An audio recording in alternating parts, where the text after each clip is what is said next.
Hi, I'm Ryan Ashley, and today we are going to be making a red, white, and blue mixed media necklace.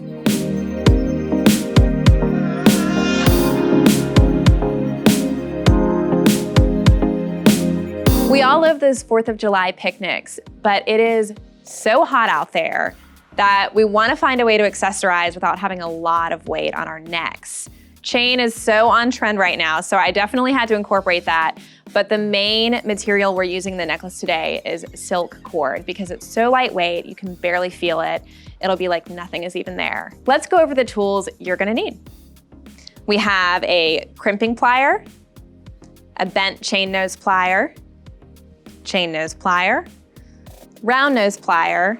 I used 3 lapis heishi beads for my blue, a couple little check glass round white beads, 20 gauge gold tone wire. I have clasps and jump rings, crimps, chain, and GRIFFIN silk cord in red. Before we get started, go ahead, like, subscribe, and ring that bell so you don't miss out on any of our future projects. All right, so the first thing we're going to do is make the bar in this mixed media bar necklace. So go ahead and grab your 20 gauge wire, your flush cutters, need to grab some of those. And we're going to just pull out a length of wire. Give yourself a little extra. Snip. And then I go ahead and create my first loop on one side. All right. I move in on the round nose plier just a little bit to give myself a little bit of a larger loop. Do a little bend. Wrap your wire back, pivot, wrap it just a little bit more. I want to get, let's see, get it to about right there before I wrap it.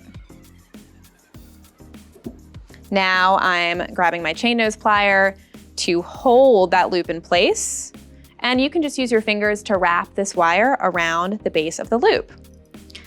I gave mine 3 wraps because I really like the way it kind of hugs the beads.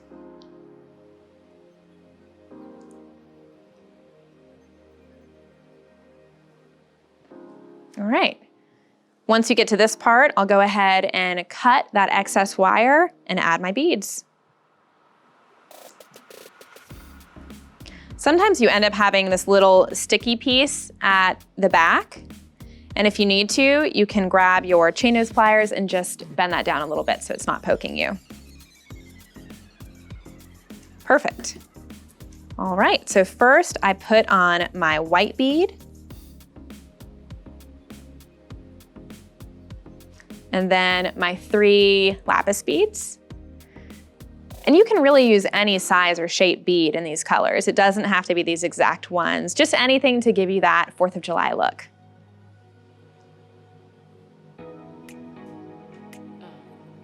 Okay. Last bead is on, so now we want to repeat the exact same thing we did when we started this bar. Take my round nose pliers. This time I'm going to hold them just a little bit away from that white bead to give us space to make those 3 wraps. Okay, so I'm going to bend it back, wrap it around, pivot a little bit, wrap it, so we get that same look.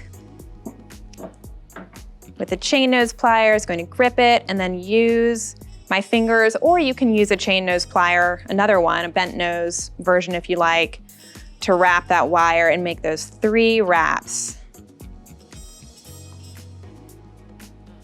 Okay, once again, we're going to snip that excess. And so now with my bent chain nose pliers, I'm going to squeeze down on that little bit of excess. So, you know, like we talked about before, we don't want that chain, that extra wire poking us. There we go. Great. Now we're going to add a jump ring to each of these loops, and we're going to use those jump rings to attach to the chain. And in case you haven't had to do that before, These pliers are also great for opening your little boxes of findings, because if you have any nails at all, it is really difficult to get them open. I love that about these little kits because it means you're never going to end up losing any pieces, but they're a little bit hard to get into sometimes. So I'm using about a 3mm jump ring. Using both of my pliers to open the jump ring, connecting it to my bar. And I'm gonna go ahead and close it for the moment. Just wanna get everything in place. I'll open that back up when we attach it to the chain.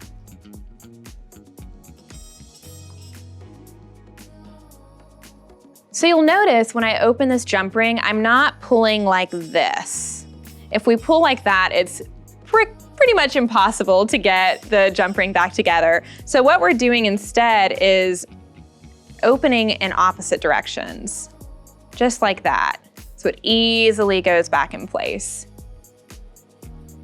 Once it's open, attach it to the other loop and close it right back up. Now I'm going to grab a length of wire. I made my necklace pretty short. I wanted it to fit right around my neck, but if you want yours to be longer, just grab some extra chain. I pulled about 2 inches for each side of my necklace. If you have an open link chain, you can go ahead and just open the link to separate it. I'm just gonna go ahead and snip mine. Pick a link, make a snip, and then I lay it down so I can be sure to get the exact same length on the other side. Okay, so I'm lining these up to get them to be the same length. Yep, looks right. And now I'm going to snip this last ring so I can be sure that both chain lengths are the same number of links. Here we go. Perfect. So now I get to practice opening our jump rings again. I'm using both of my pliers, but a lot of people just use one and then use their fingers on the other side. Attaching it to the chain, closing it right back up, front to back, not pulling the jump ring side to side. Okay, and then we'll repeat.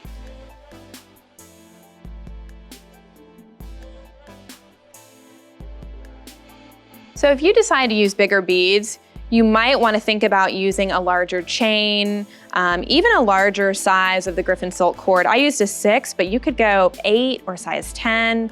I love this necklace because it's so proportionate. Everything feels really balanced. So if you go bigger, you want to adjust with your chain and cord as well. Maybe even make it a little longer.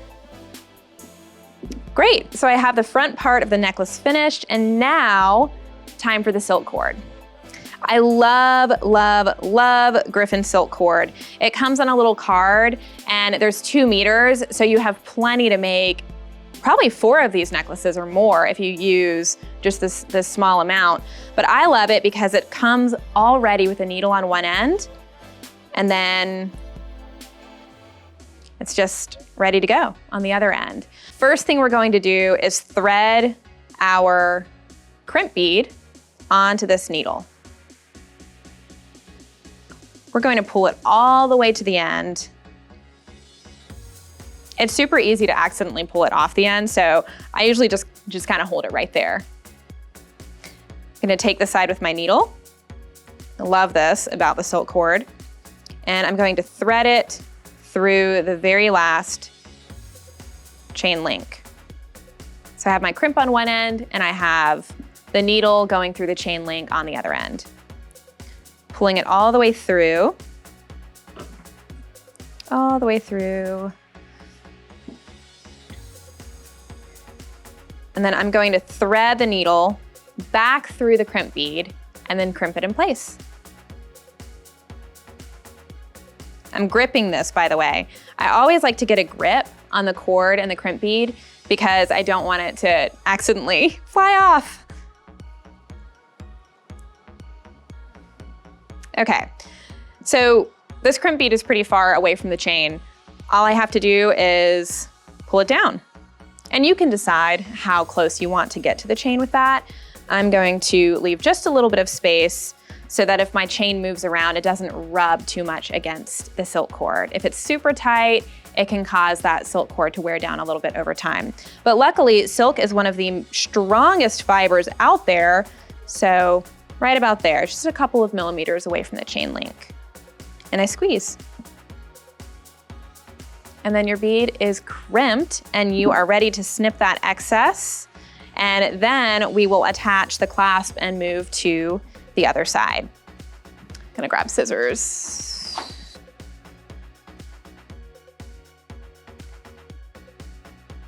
Now that we've made our first crimp, we're going to crimp the other end of the silk cord to another jump ring, so that way we can clasp the necklace when we're all finished. Using the same size jump ring just for consistency, but it's going to be at the back of your neck. So if you're using a different size, that is okay too. Same as we did with the chain, I'm going to go ahead and grab a crimp bead and thread it onto my needle.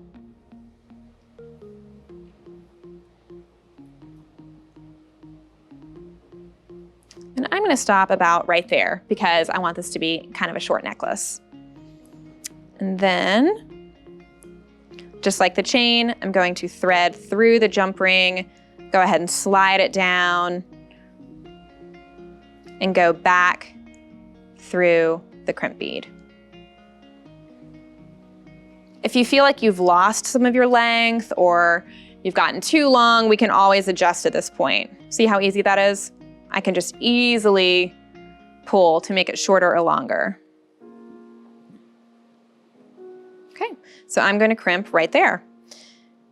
And these crimpers are pretty much the best tool out there. It's called the CRIMPER, and I love it so much because you only need to do one motion. Most crimpers out there, you have to first crimp it, and then you have to squeeze it, and then hopefully it stays. But this is, I mean, top quality.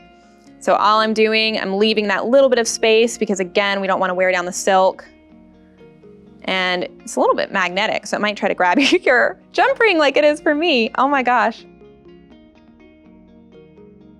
So there we go. I'm putting it right on the crimp bead and squeezing, and done. Awesome. And once again, we're going to cut our excess. Now, I've done this before, so watch out. Make sure to cut the right strand. They look exactly the same, and you don't want to have to do all that work all over again, although it wasn't that much work, but still, don't want to have to do it twice. So I'm double checking. I've made sure this is the right strand to cut, and then I'm cutting it. Yay, almost done. So now we have 1/2 of our necklace finished. Going to the other side.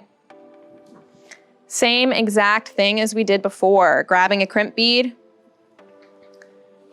putting it on your needle of your silk cord, pulling it down, see I've got it right here between my fingers, pulling it down to the end, gripping it so you don't lose track, threading the final link of the chain,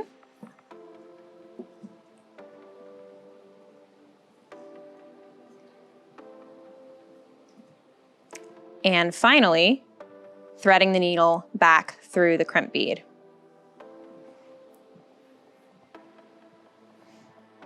Crimp beads are so great because you can use them like this on this silk cord, you can use them on beading wire, they just have so many uses. I've used them as spacer beads before. Really handy. And then we're going to use our CRIMPER again. Just doing that single squeeze. And then we will snip the excess and finish it off.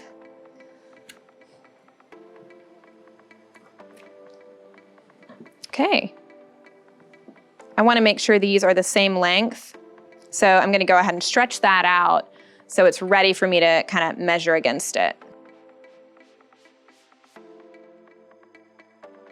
Time to grab another crimping bead.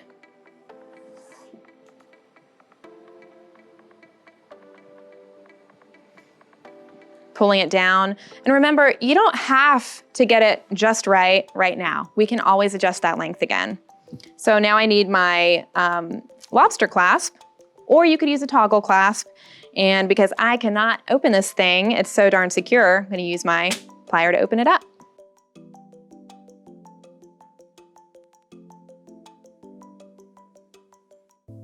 Now, I already have my crimp bead on, so I can go right through the loop on this toggle.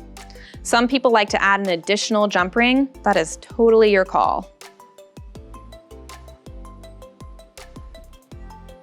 Here I am, putting my needle back through the crimp bead.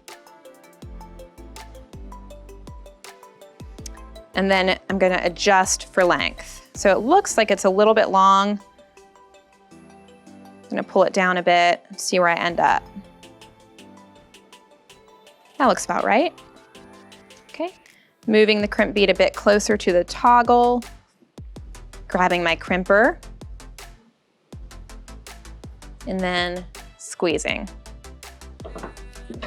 The last step is cutting this silk cord and then putting it on. And there you go. That's how you make a super lightweight, on-trend, red, white, and blue necklace for your 4th of July fun. Before we go, let's talk about the supplies one more time. We have crimp beads, jump rings, and lobster clasps, 20 gauge gold tone wire, but use silver if that's your thing. Have a red size 6 Griffin silk cord, the Amtara crimper, round nose pliers, bent chain nose pliers, and also don't forget your flush cutters because you definitely need those to cut your wire. Thanks so much for watching. If you want to go ahead and pick up the tools and the supplies we used in the show today, make sure to check out the links below. What kind of sparkle are you planning on making for your 4th of July festivities? Make sure to leave a comment below and tell us all about it. And while you're down there, don't forget to like, subscribe, and ring that bell. Can't wait to see you next time. Have a great day.